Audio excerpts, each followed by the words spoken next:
স্কুলের সেই দিনগুলি।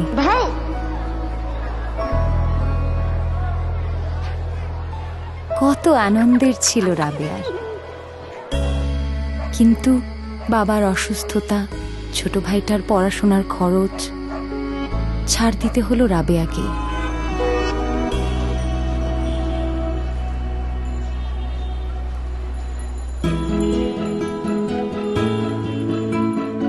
তারপর একদিন সে বিকল্প শিক্ষা হিসেবে কম্পিউটার ট্রেনিং নেয়ার কথা মাকে জানায়।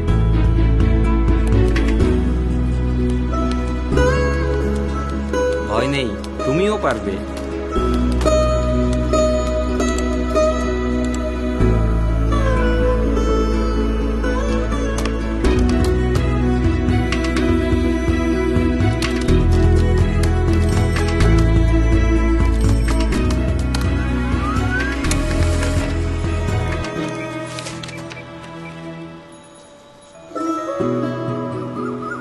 ঝরে পড়তে গিয়েও এভাবেই উঠে দাঁড়ায় রাবেয়া।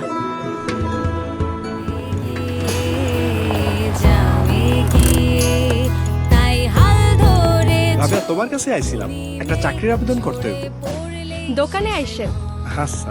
পরিবারে, সমাজে, সবখানে সে আজ আত্মবিশ্বাস নিয়ে এগিয়ে চলে।